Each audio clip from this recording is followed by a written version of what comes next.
일본의 여자 아베라고 불리우는 극우 다카이치의 독도 도발에 일본 최고 군사 전문가가 분노했습니다. 중국이 반일 감정으로 불타오를 때 한국을 건들다니 미친 겁니까? 731 부대 영화로 중국 14억이 반일로 불타오르고 있었죠. 독도 침공 3시간이면 자위대 起用されれ 전멸입니다. ば世 NHK 생방송 중 터진 이 폭탄 발언에 일본 1억 2천만이 얼어붙었습니다. 평생 강한 일본을 자랑하던 그가 한국 방문 단 7일 만에 와르르 무너져 내린 것입니다. 도대체 한국에서 뭘 발견했길래 극우 성향의 군사 전문가가 의견을 바꾸었을까요? 일본을 공황 상태로 만든 7일간의 충격 실화, 지금 바로 시작됩니다. 저는 이토 신타로입니다.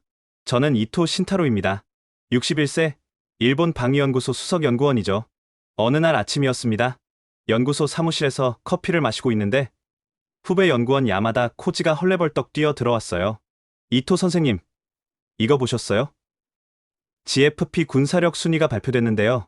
글로벌 파이어파워. 매년 발표하는 전 세계 군사력 순위죠. 저는 별로 신경 쓰지 않았습니다. 어차피 미국이 1위고 우리 일본은 늘 5위에서 8위 정도를 오가니까요. 그래? 올해는 몇 위야? 한국이 5위예요. 우리는 8위고요. 순간 커피잔을 놓을 뻔했습니다. 뭐라고? 다시 말해봐. 한국이 5위, 일본이 8위라고요. 작년보다 한국은 올라가고 우리는 내려갔어요. 말도 안 됐습니다.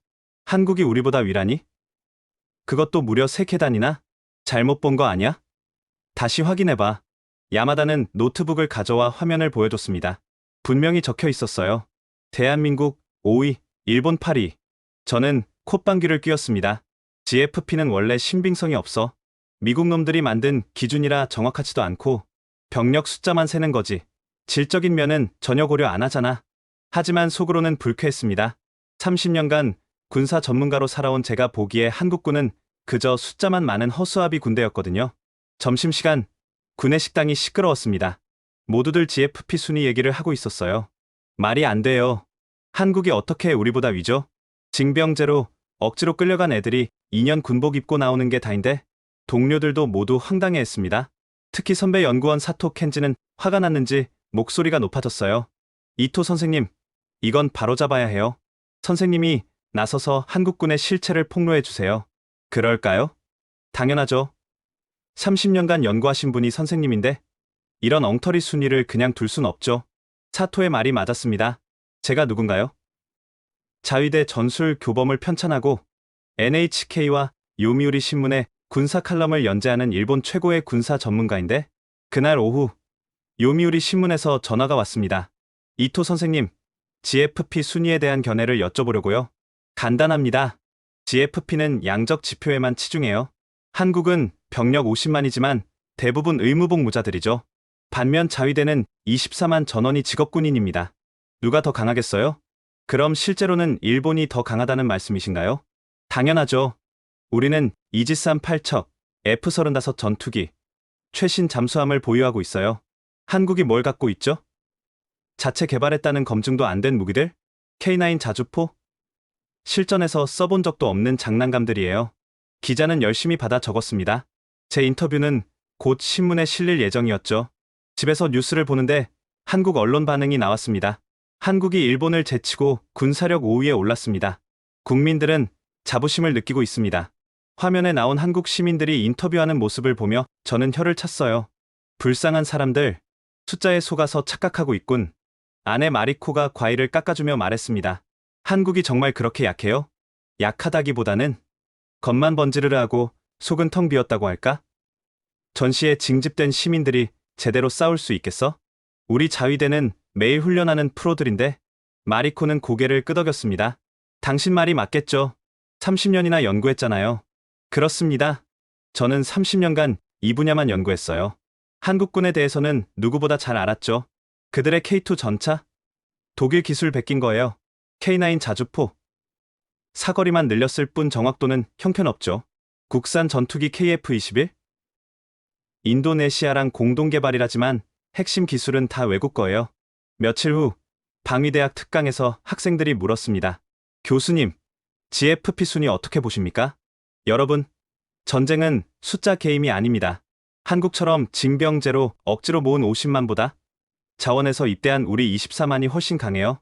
그들은 2년 복무하고 사회로 돌아가지만 우리는 평생 이 일을 합니다. 프로와 아마추어의 차이죠. 학생들이 고개를 끄덕였습니다. 게다가 한국은 실전 경험이 없어요. 6.25 전쟁? 75년 전 얘기고 베트남전? 미군 보조였죠. 반면 우리는 유엔 평화유지군으로 세계 각지에서 활동했습니다. 강의가 끝나고 한 학생이 다가왔어요. 교수님, 그럼 왜 GFP는 한국을 더 높이 평가하죠? 단순해요. 숫자만 세니까. 전차 몇 대, 전투기 몇 대, 병력 몇 명. 하지만 진짜 중요한 건 그걸 운용하는 능력이죠. 일본의 기술력과 훈련 수준은 세계 최고예요. 그때까지만 해도 저는 확신했습니다. GFP 순위는 틀렸고 일본이 한국보다 훨씬 강하다고. 하지만 곧 제 확신을 완전히 뒤흔들 첫 번째 균열이 시작될 줄은 꿈에도 몰랐습니다. 그런데 바로 다음 날 제 30년 신념을 뒤흔들 첫 번째 균열이 시작됐습니다. 아침 일찍 연구소 회의실에 들어서자 분위기가 심상치 않았어요. 동료들이 모두 심각한 표정으로 노트북을 들여다보고 있었죠. 무슨 일이야? 제가 묻자 야마다가 화면을 돌려 보여줬습니다. 이토 선생님, GFP가 상세 분석 자료를 공개했는데요. 한국이 우리보다 앞선 이유가 나와 있어요. 저는 코웃음을 치며 자리에 앉았습니다.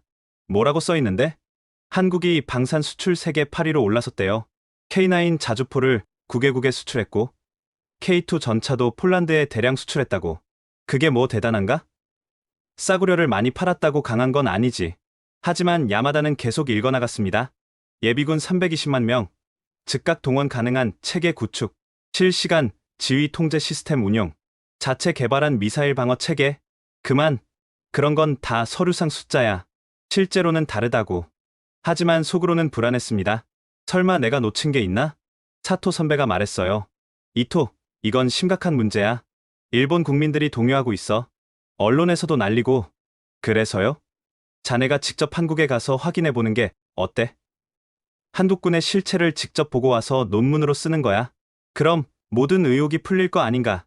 순간 묘한 생각이 들었습니다. 30년간 한국군을 연구했지만 실제로 한국에 가본 적은 없었거든요. 모든 분석은 자료와 보고서를 통해서만 했죠. 좋은 생각이네요. 직접 가서 확인하면 더 확실하겠죠. 그날 오후 방위성 간부 회의에 참석했습니다. 분위기는 더 심각했어요. 이토 박사, 이번 GFP 순위를 어떻게 봐야 합니까?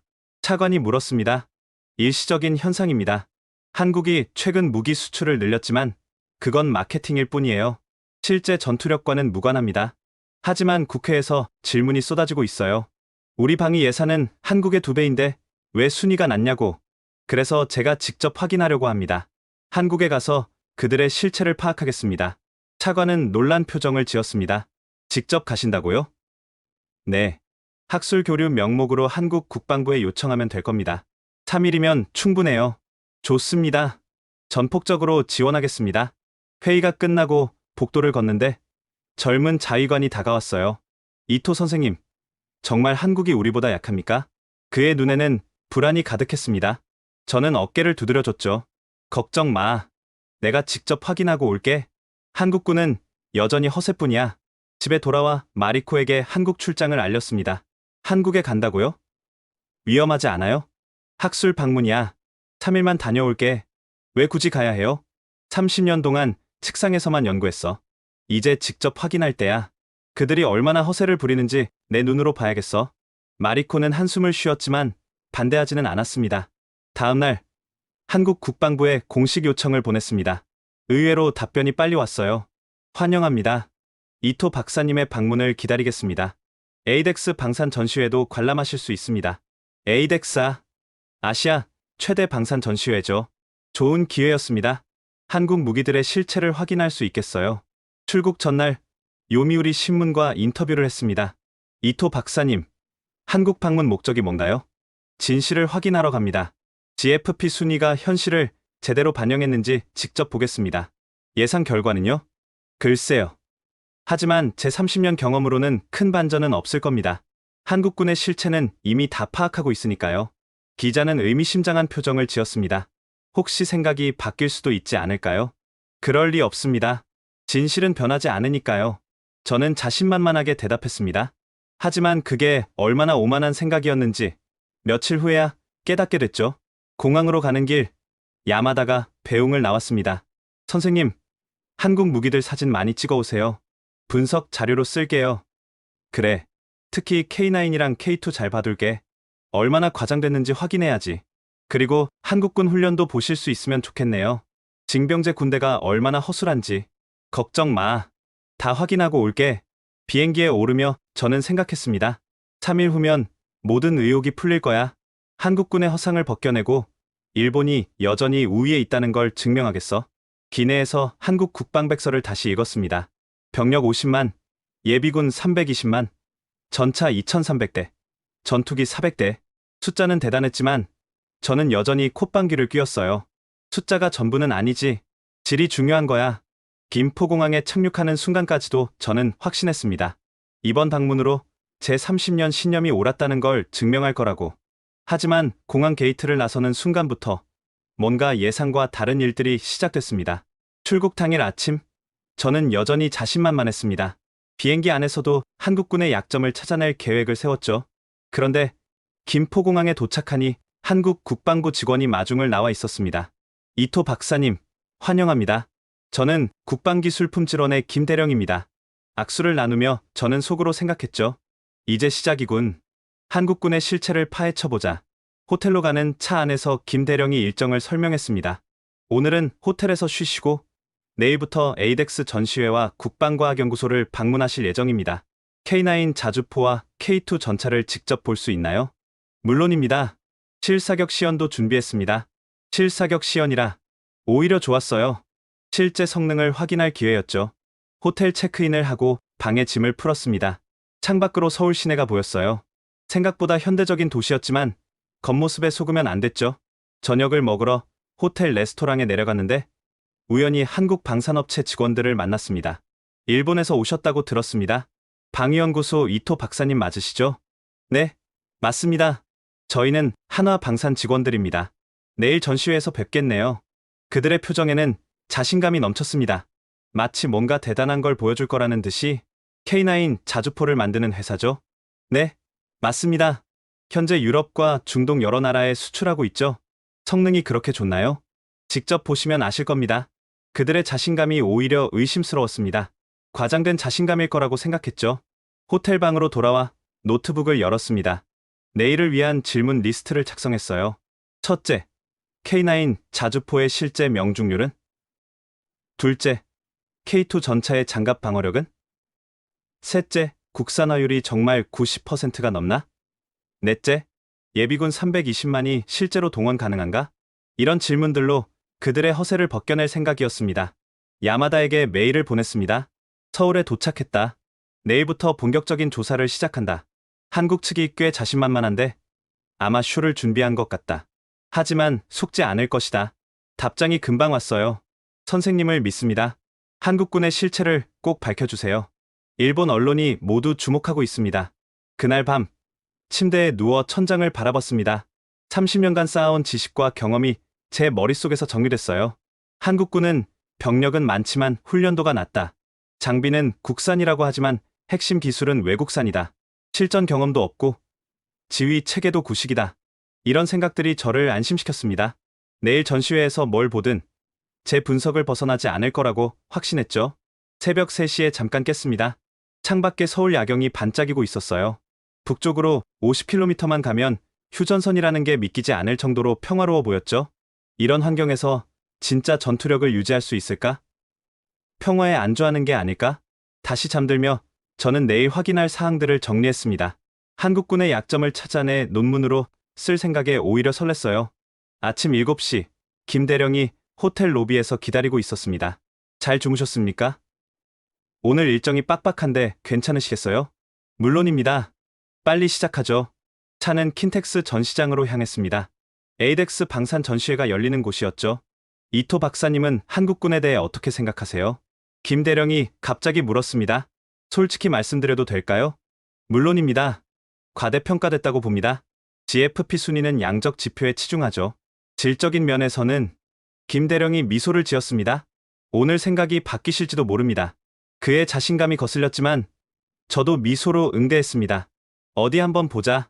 뭘 준비했는지. 전시장에 도착하니 입구부터 압도적이었습니다. 각국 방산업체들의 대형 부스들, 최신 무기들의 전시, 수많은 바이어들의 열기. 하지만 저는 흔들리지 않았습니다. 거칠애일 뿐이라고 생각했죠. 진짜는 이제부터였습니다. 에이덱스 전시장에 들어서자 규모에 먼저 놀랐습니다. 생각보다 훨씬 크고 체계적이었어요. 세계 각국의 방산업체들이 참가했고 한국 업체들의 부스가 중앙을 차지하고 있었죠. 먼저 하나 부스로 가시죠. 김 대령의 안내를 따라 걸었습니다. 거대한 K9 자주포가 전시되어 있었어요. 실물을 보니 사진과는 느낌이 달랐습니다. 이토 박사님, 설명드리겠습니다. 한화 엔지니어가 다가왔어요. K9 자주포는 사거리 40km, 발사 속도 분당 6발, 자동 장전 시스템을 갖추고 있습니다. 나토 규격 155mm 포탄을 사용하죠. 실제 명중률은 어떻습니까? 제가 날카롭게 물었습니다. 첫발 명중률 90% 이상입니다. 자동 사격 통제 시스템 덕분이죠. 증거가 있나요? 엔지니어가 태블릿을 꺼내 영상을 보여줬습니다. 폴란드군이 실사격하는 장면이었어요. 40km 밖 표적을 정확히 맞추는 모습이 담겨 있었죠. 현재 몇 개국에 수출했죠? 터키, 폴란드, 인도, 노르웨이, 핀란드, 에스토니아, 이집트, 호주까지 8개국입니다. 폴란드는 추가로 600문을 주문했어요. 8개국? 제가 알기로는 3개국 정도였는데 왜 이렇게 많은 나라가 선택했을까요? 가격 대비 성능이 뛰어나고 기술 이전도 해주기 때문입니다.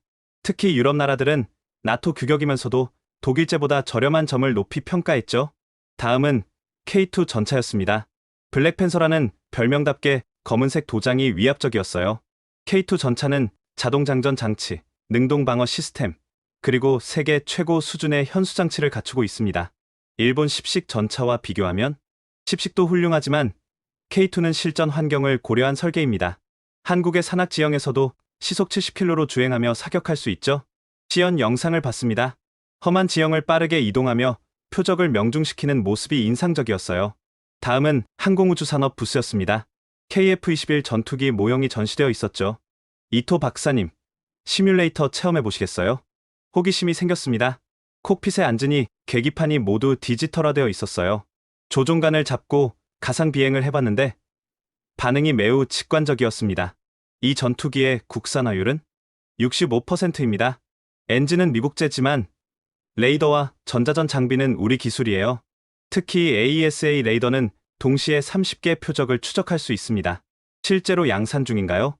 네, 현재 40대가 생산됐고 인도네시아와 공동 생산 중입니다. 폴란드와 말레이시아도 관심을 보이고 있어요. 점심시간 야외 전시장으로 나갔습니다. 천무 다연장 로켓이 전시되어 있었죠. 사거리가 얼마나 되죠? 구형은 80km, 신형은 200km입니다. GPS 유도로 오차 범위 10m 이내예요. 200km면 우리 M270보다 긴데 사거리뿐만 아니라 정확도도 뛰어납니다. 클러스터 탄과 단일 탄두를 선택할 수 있고 36발을 1분 내에 발사할 수 있죠. 머릿속이 복잡해졌습니다. 일본 자위대의 M270은 미국에서 수입한 건데 한국은 이미 그보다 나은 걸 자체 개발했다는 건가? 오후에는 실내로 돌아와 드론 전시를 봤습니다. 이건 정찰용 드론입니다. 8시간 채공이 가능하고 실시간으로 영상을 전송하죠. 자폭 드론도 있나요? 네, 여기 있습니다. 5kg 탄두를 장착하고 50km까지 비행할 수 있어요. AI가 표적을 자동으로 인식합니다. 일본은 이제야 드론 개발을 시작했는데 한국은 이미 실전 배치 단계라니. 전시장을 나오며 김대령이 물었습니다. 어떠셨습니까? 인상적이네요. 예상보다. 말을 끝까지 하지 못했습니다. 인정하기 싫었지만 한국 무기들이 생각보다 훨씬 발전해 있었어요. 호텔로 돌아가는 차 안에서 계속 생각했습니다. 전시용으로 잘 포장한 것일까? 아니면 정말 실력이 있는 걸까? 방에 들어와 오늘 본 것들을 정리했습니다. K9 8개국 수출, K2 폴란드 대량 판매, KF-21 양산 중, 천무 200km 사거리. 야마다에게 메일을 쓰다가 멈췄습니다. 뭐라고 써야 할지 모르겠더군요. 한국 무기가 형편없다고 하기엔 오늘 본 것들이 너무 구체적이었어요. 그날 밤 잠이 오지 않았습니다. 30년 동안 믿어온 것들이 조금씩 흔들리기 시작했거든요. 내가 뭔가 놓친 게 있나? 한국이 정말 이렇게 발전했단 말인가? 창밖을 보니 서울의 밤은 여전히 밝았습니다. 이 도시 어딘가에서 지금도 새로운 무기를 개발하고 있을지도 모른다는 생각이 들었어요. 내일은 국방과학연구소와 실사격 훈련을 볼 예정이었습니다. 과연 어떤 모습을 보게 될까요? 불안과 호기심이 교차했습니다. 둘째 날 아침, 김 대령이 더 일찍 왔습니다. 오늘은 실제 생산 시설과 훈련장을 보실 겁니다. 준비되셨나요? 물론입니다. 먼저 간 곳은 현대로템 창원 공장이었습니다. K2 전차를 생산하는 곳이었죠. 공장 규모가 어마어마했습니다. 축구장 10개를 합친 정도였어요. 월 생산 능력이 어떻게 됩니까? 현재 월 12대 생산 중이지만 필요시 20대까지 늘릴 수 있습니다. 폴란드 수출을 위해 단계적으로 생산량을 늘리고 있어요. 생산 라인을 걸으며 봤는데 자동화 수준이 놀라웠습니다. 로봇들이 용접하고 컴퓨터가 품질을 검사하고 있었죠. 이 정도 자동화 수준이면 세계 최고 수준이라고 자부합니다. 독일 라인메탈도 우리 시스템을 벤치마킹하러 왔었죠. 독일이 한국을 벤치마킹? 믿기 어려운 얘기였습니다. 야외로 나가니 완성된 K2 전차들이 줄지어 있었어요. 그중 한 대에 올라가 봤습니다. 내부는 깔끔하고 현대적이었죠. 자동 장전 장치 시연을 보여드리겠습니다. 포수가 버튼을 누르자 포탄이 자동으로 장전됐습니다. 6초. 일본 90식 전차는 수동으로 10초가 걸리는데 이 전차의 특별한 점이 뭐죠? 능동 방어 시스템입니다. 날아오는 대전차 미사일을 자동으로 요격해요. 그리고 360도 카메라로 사각지대가 없죠. 다음은 실사격 훈련장이었습니다. K2 전차 3대가 대기하고 있었어요. 2km 거리에 표적이 있습니다. 이동간 사격을 보여드리겠습니다. 전차가 시속 50km로 달리며 포를 쐈습니다. 탕, 탕, 탕. 세 발 모두 명중. 그것도 표적 중앙에. 명중률이 이동간 사격 명중률 85% 이상입니다. 세계 최고 수준이죠. 일본 10식 전차도 이 정도는 못할 겁니다. 인정하기 싫지만 사실이었어요. 오후에는 LI 지넥스1을 방문했습니다. 미사일과 레이더를 만드는 곳이었죠. 이곳에서 천궁 방공 미사일을 생산합니다. 천궁이요? 패트리어트 같은 건가요? 비슷하지만 우리 기술로 만들었습니다. 사거리 40km, 동시 교전 능력 6개 표적, 그리고 가격이 패트리어트의 절반이죠. 전시실에는 다양한 미사일이 있었습니다. 해성대함 미사일, 현궁 근거리 미사일, 천룡 순항 미사일. 이 미사일들 모두 국산인가요? 네. 핵심 부품까지 90% 이상 국산입니다. 특히 시커는 우리가 독자 개발했어요. 시커는 미사일의 눈에 해당하는 핵심 부품입니다. 일본도 아직 수입에 의존하는데 천룡 순항 미사일 사거리는 기본형 500km, 개량형 1000km입니다. 1000km? 네. 지형 추적 비행이 가능하고 오차 3m 이내예요. 일본의 순항 미사일 개발은 이제 막 시작 단계인데 한국은 이미 실전 배치했다니? 연구소로 이동하며 김 대령이 말했습니다. 이토 박사님, 우리도 일본을 많이 연구했습니다. 일본의 기술력은 정말 대단하죠. 하지만 우리는 다른 길을 선택했어요. 다른 길이요? 일본은 최고급 무기를 소량 보유하는 전략이지만 우리는 실용적인 무기를 대량 생산하는 전략입니다. 그리고 실전을 항상 염두에 둡니다. 연구소 회의실에서 브리핑을 받았습니다. 한국의 미사일 개발 역사였죠. 1970년대부터 시작했습니다. 처음엔 미국이 기술 이전을 막았어요. 그래서 독자 개발할 수밖에 없었죠. 어려웠겠네요. 네. 하지만 덕분에 자립했습니다. 이제는 우리가 미사일을 수출하는 나라가 됐어요. 화면에 수출 현황이 나왔습니다. UAE, 인도네시아, 필리핀, 태국, 일본은 무기 수출이 거의 없죠. 찔리는 말이었습니다. 일본은 무기 수출 3원칙 때문에 수출 경험이 거의 없었거든요. 저녁에는 K9 자주포 야간 사격을 봤습니다. 야간에도 정확도가 떨어지지 않나요? 열영상 장비와 자동 조준 시스템 덕분에 주간과 차이가 없습니다. 어둠 속에서 K9이 불을 뿜었습니다. 40km 떨어진 표적에 정확히 명중했죠. 그것도 연속 6발을 1분 안에. 호텔로 돌아오는 길, 머릿속이 복잡했습니다. 오늘 본 것들이 계속 맴돌았어요. 한국이 이렇게 발전했다니 내가 정말 몰랐던 건가? 방에서 노트북을 열고 오늘 본 것들을 정리하기 시작했습니다.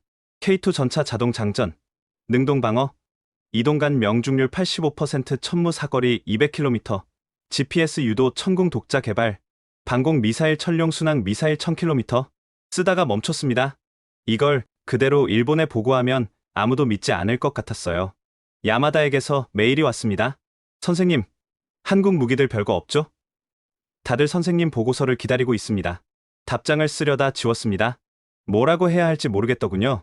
창밖을 보니 서울의 야경이 빛나고 있었습니다. 저 불빛들 속에서 한국은 계속 발전하고 있었던 거였어요.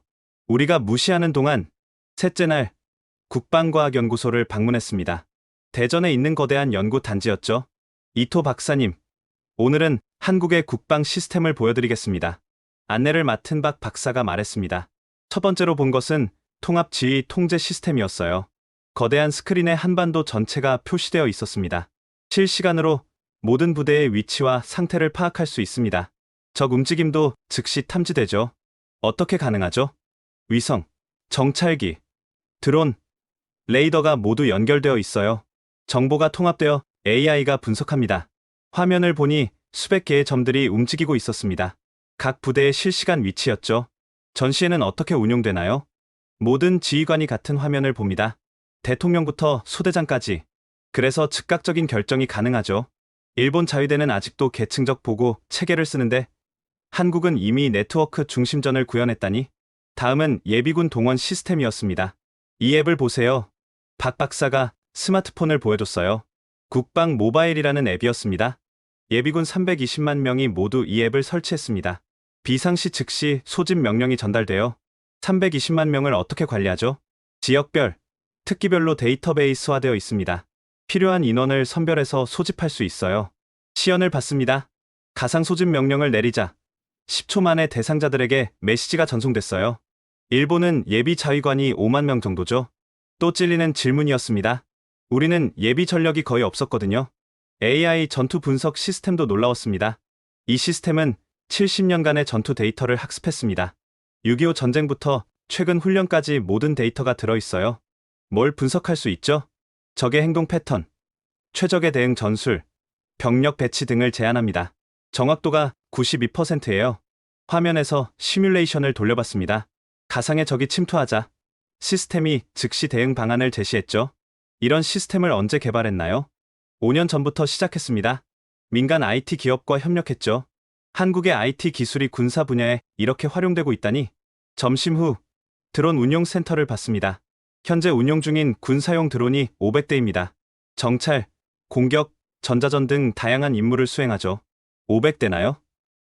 네. 그리고 무인 전투기도 개발 중입니다. 몇 년 내 실전 배치가 목표예요. 일본은 이제야 드론 도입을 검토 중인데 사이버 전쟁 센터도 인상적이었습니다. 24시간 사이버 공격을 감시하고 방어합니다. 하루 평균 100만 건의 공격을 막아내죠. 공격 능력도 있나요? 그건 기밀입니다. 박 박사가 웃으며 답했지만 그 미소가 많은 걸 말해줬습니다. 마지막으로 본 것은 국방연구개발 현황이었습니다. 현재 200개 프로젝트가 진행 중입니다.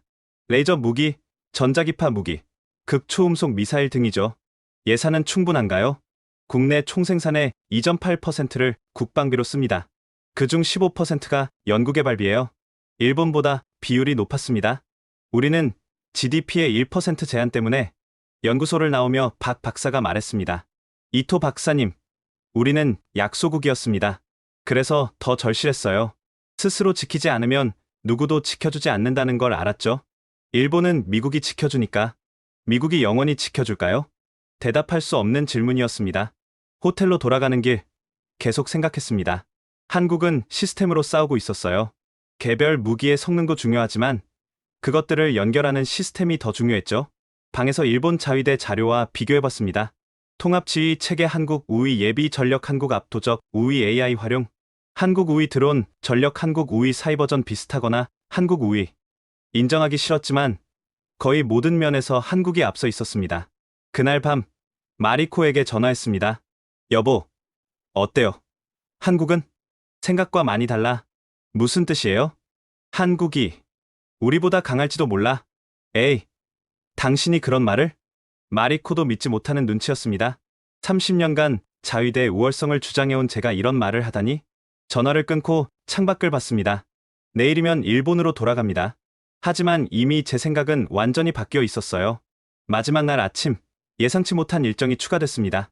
이토 박사님, 현역 예비군 중대장을 만나보시겠어요? 한국군의 정신을 이해하는 데 도움이 될 겁니다. 김 대령의 제안에 동의했습니다. 솔직히 무기와 시스템은 충분히 봤다고 생각했는데 사람을 만난다니 의외였죠. 강남의 한 카페에서 만난 정현욱 대위는 평범한 회사원이었습니다. 깔끔한 정장 차림의 35살 남자. 대기업 마케팅팀 과장이라고 자기소개를 했죠. 일본에서 오셨다고 들었습니다. 저희 군대가 어떻게 보이시나요? 정현욱이 아메리카노를 마시며 물었습니다. 솔직히 놀랐습니다. 예상보다 훨씬 체계적이고 현대적이네요. 그래도 부족한 게 많죠. 일본 자위대가 부럽습니다. 왜요? 최신 장비, 높은 월급, 사회적 인정. 우리 군인들은 월급도 적고 제대하면 잊혀지죠. 의외의 대답이었습니다. 한국이 이렇게 강한데도 부럽다니. 그런데도 왜 이렇게 열심히 하나요? 정현욱이 잠시 커피잔을 내려놓고 창밖을 바라봤습니다. 평화로운 강남 거리가 보였죠. 제 할아버지 얘기를 들려드릴게요. 그가 천천히 말을 이었습니다.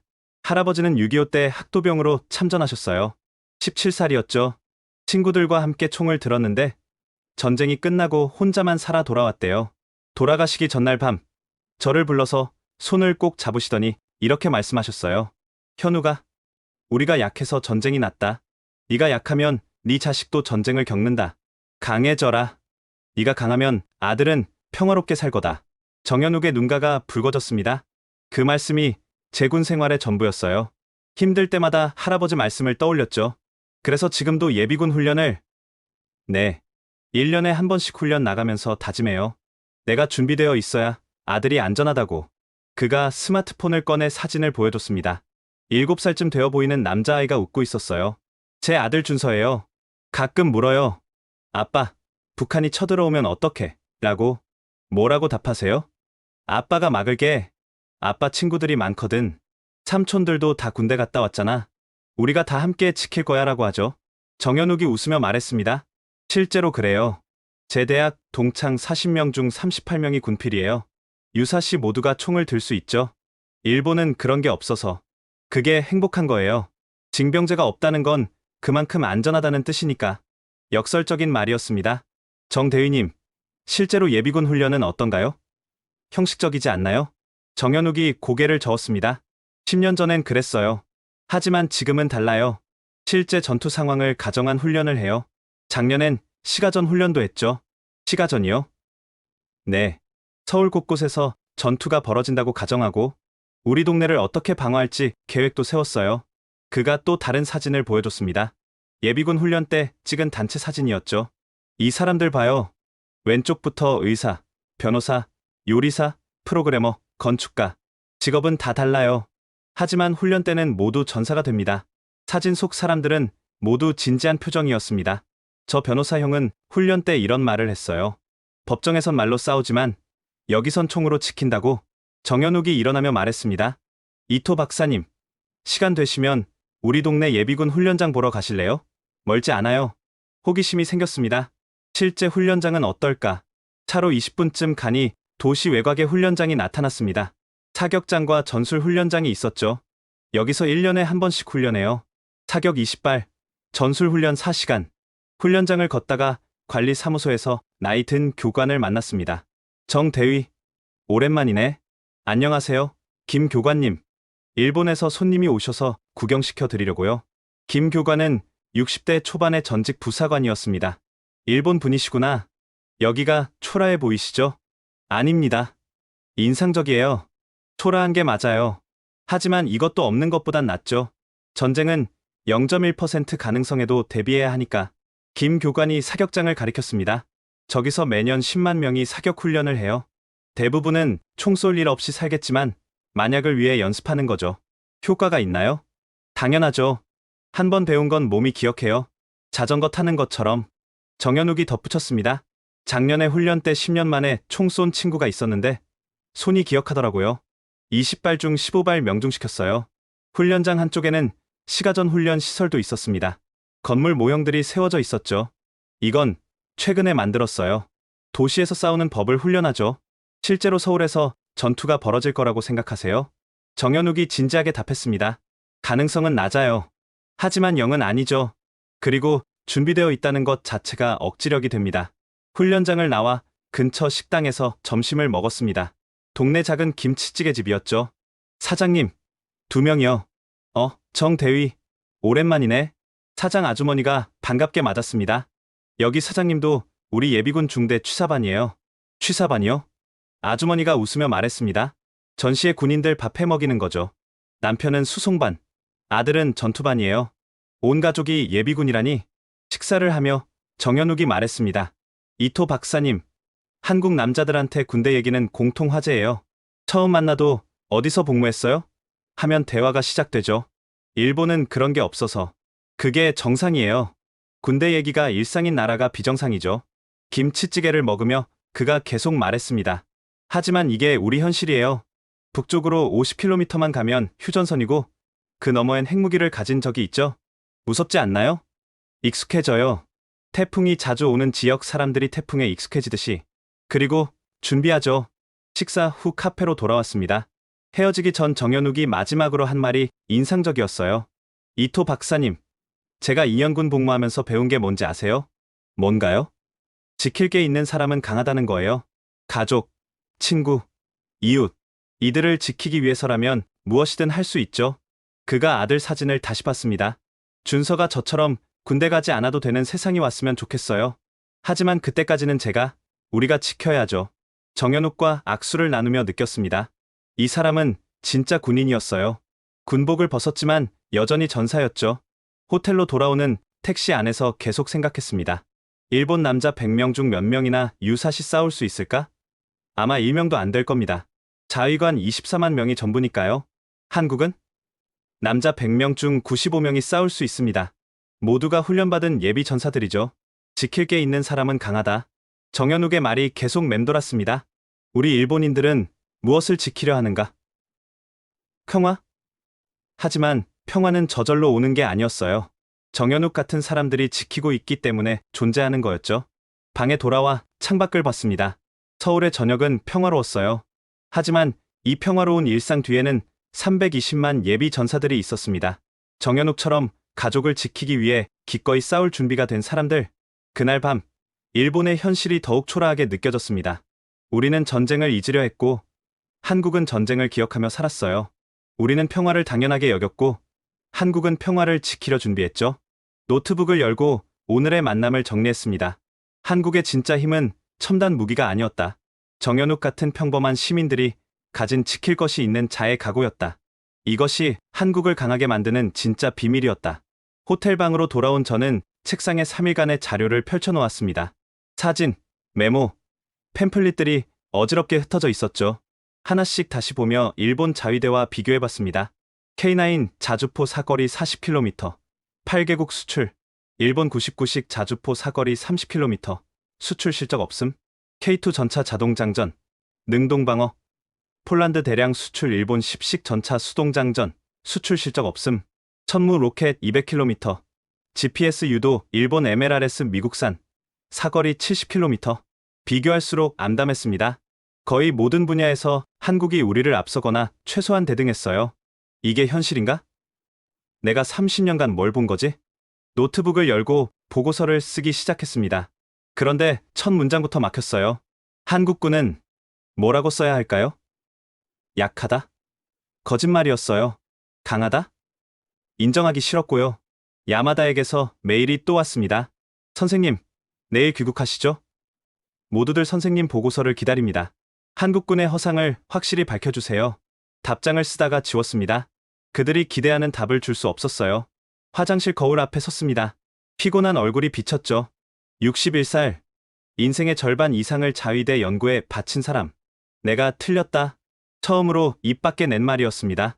다시 책상으로 돌아와 한국 국방백서를 읽었습니다. 예전엔 과장이라고 생각했던 내용들이 이제는 다르게 보였어요. 전 국민이 전사, 유사시 320만 예비군 즉각 동원, 첨단 기술과 정신력의 결합. 이건 허세가 아니라 현실이었습니다. 창밖을 보니 서울의 야경이 빛나고 있었어요. 북쪽으로 50km. 정현욱의 말이 떠올랐죠. 1시간이면 포탄이 떨어진다. 이런 환경에서 75년을 살아온 나라. 매일 전쟁을 준비하는 나라. 그런 나라가 약할 리 없었어요. 침대에 누워 천장을 바라봤습니다. 내일 일본으로 돌아가면 어떻게 해야 할까요?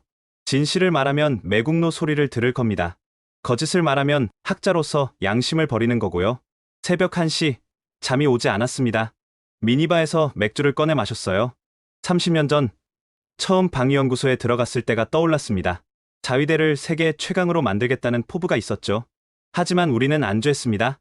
미국의 보호 아래서 평화헌법 뒤에 숨어서 반면 한국은 절박했고 그래서 발전했습니다. 노트북을 다시 열었습니다. 이번엔 솔직하게 쓰기 시작했어요. 한국군은 생각보다 훨씬 강하다. 무기의 질, 시스템의 효율성, 그리고 무엇보다 전쟁에 대한 각오가 우리와 다르다. 쓰다가 멈췄습니다. 이걸 정말 제출해야 하나? 하지만 계속 썼습니다. 일본은 평화를 위해 무력을 포기했다. 한국은 평화를 위해 무력을 키웠다. 어느 쪽이 맞는지는 모르겠다. 하지만 현실에서는 힘이 있는 쪽이 평화를 지킨다. 새벽 3시, 보고서를 완성했습니다. 제목은 이렇게 정했어요. 한국 군사력 시찰 보고서, 우리가 몰랐던 진실. 마지막 문장을 쓰며 한숨이 나왔습니다. 일본은 이제 선택해야 한다. 현실을 인정하고 변화할 것인가? 아니면 과거에 안주할 것인가? 창밖을 보니 동이 트고 있었습니다. 서울의 마지막 아침이었죠.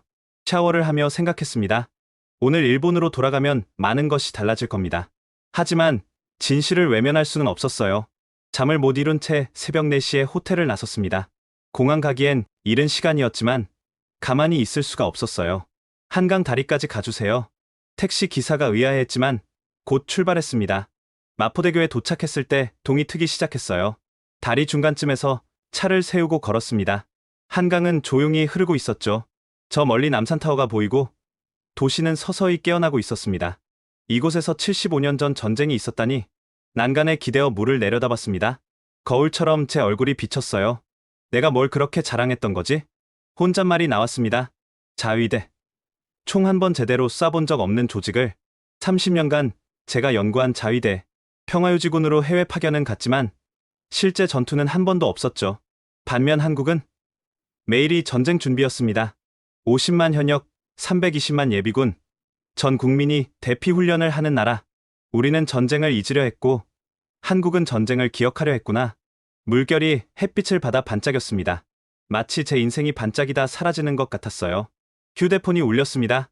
야마다였죠. 선생님, 공항 가시는 길인가요?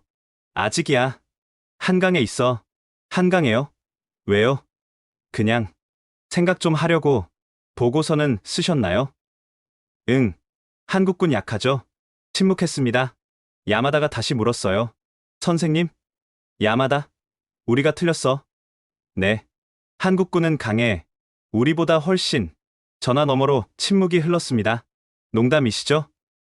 아니. 진심이야. 직접 와서 봐. 그럼 알게 될 거야.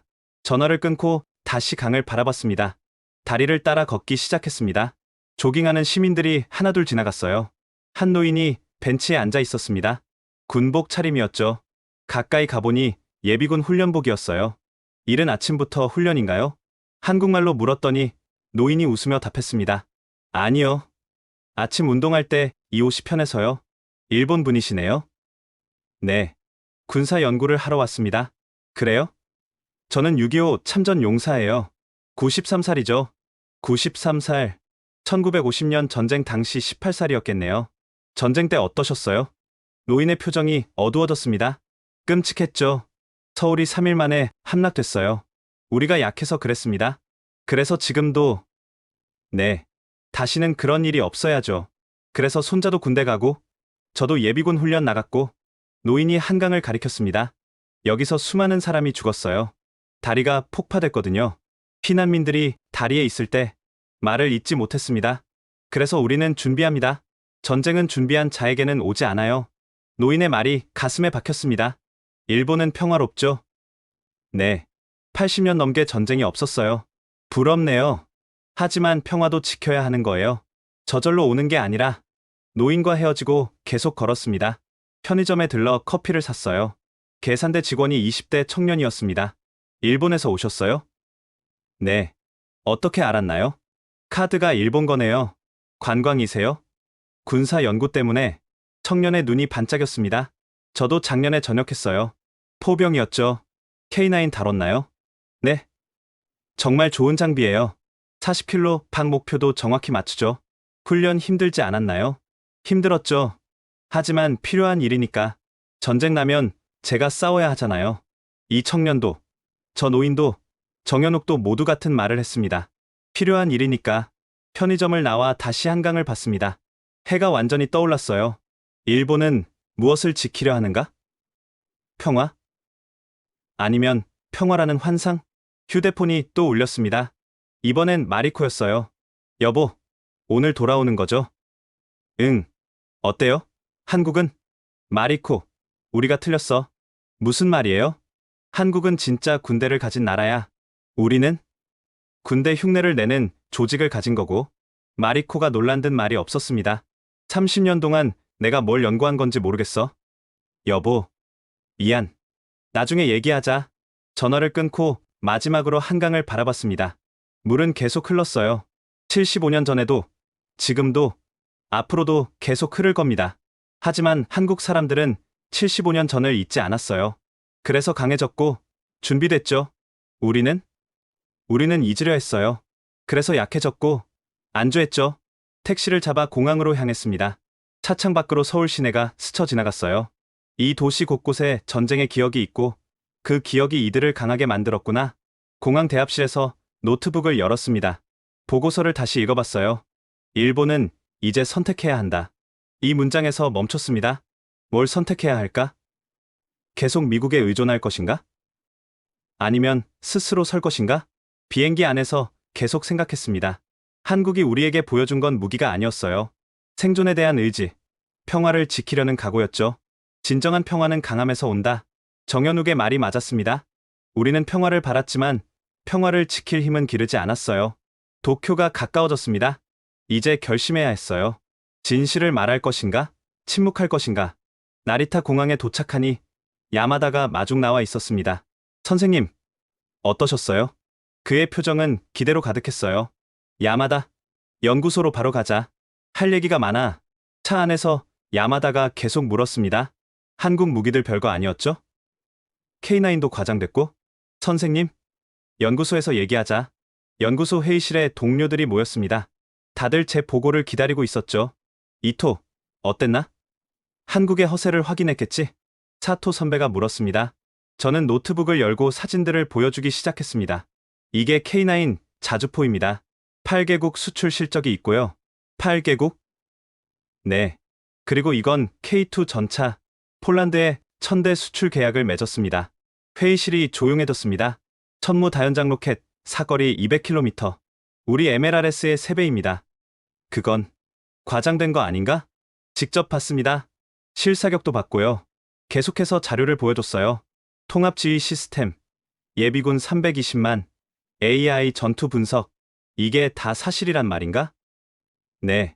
그리고 더 중요한 건 잠시 숨을 고르고 말했습니다. 그들은 진짜 전쟁을 준비하고 있었습니다. 우리처럼 형식적인 훈련이 아니라. 야마다가 의자에서 벌떡 일어났습니다. 그럼 선생님 논문은 어떻게 되는 겁니까? 한국 군사력의 허상을 쓰기로 하셨잖아요. 제목을 바꿀 겁니다. 뭐로요? 우리가 몰랐던 한국, 그리고 일본의 현실로. 모두가 경악했습니다. 이토, 자네 정신이 나갔나? 사토 선배가 소리쳤어요. 그런 논문을 쓰면 자네 커리어는 끝이야. 알고 있습니다. 그런데 왜? 진실을 외면할 수 없으니까요. 그날 밤, 집에서 논문을 다시 썼습니다. 30년간 일본 자위대를 연구해온 내가 한국에서 깨달은 것은 충격적이었다. 우리는 군대를 가진 게 아니라 군대를 흉내내는 조직을 가지고 있었다. 마리코가 차를 가져다 줬어요. 이런 글을 쓰면 당신 입지가? 알아. 하지만 써야 해. 왜요? 누군가는 진실을 말해야 하니까. 일본이 계속 환상에 빠져 있으면 안 되니까. 마리코가 제 어깨에 손을 얹었습니다. 당신을 지지해요. 일주일 후 일본 국제관계학회 연례 심포지엄이 열렸습니다. 200명의 학자와 언론인이 모인 대강당. 제 발표 차례가 왔습니다. 존경하는 동료 여러분, 저는 오늘 충격적인 고백을 하려 합니다. 청중이 조용해졌어요. 저는 30년간 착각 속에 살았습니다. 한국군을 과소평가했고 자위대를 과대평가했죠. 웅성거림이 이렇습니다. 3일간 한국에서 본 것은 제 인생관을 바꿨습니다. 한국은 진짜 전쟁을 준비하는 나라였고 우리는 잠시 멈추고 심호흡했습니다. 우리는 평화를 핑계로 나약해진 나라였습니다. 학회 발표 다음 날 언론이 난리가 났습니다. 이토 신타로, 자위대 무능론 주장, 30년 경력 전문가의 충격 고백. 온라인은 더했어요. 매국노다. 한국에 매수당했다. 하지만 일부는 달랐습니다. 드디어 진실을 말하는 사람이 나타났다. 우리도 현실을 직시해야 한다. 6개월 후 서울대에서 초청이 왔습니다. 평화의 역설이란 주제로 강연했죠. 진정한 평화는 힘에서 나옵니다. 한국이 그걸 보여줬어요. 강연 후 한국 학생이 물었습니다. 일본도 변할까요? 모르겠어요. 하지만 저는 계속 노력할 겁니다. 오늘 사연은 여기까지입니다. 일본 최고 군사 전문가가 한국에서 깨달은 진실. 30년의 확신이 3일 만에 무너진 충격적인 이야기였는데요. 여러분은 어떻게 들으셨나요? 때로는 인정하기 싫은 현실도 받아들이는 용기가 필요합니다. 그것이 진정한 발전의 시작이니까요. 이토 신타로의 용기 있는 고백이 한일 양국의 진정한 이해와 협력으로 이어지길 바랍니다. 평화를 지키는 진짜 힘이 무엇인지 알리기 위해 이 이야기를 공유해주세요. 구독과 좋아요도 부탁드립니다. 다음에도 더 감동적인 사연으로 찾아뵙겠습니다. 지금까지 감동편지함이었습니다. 감사합니다.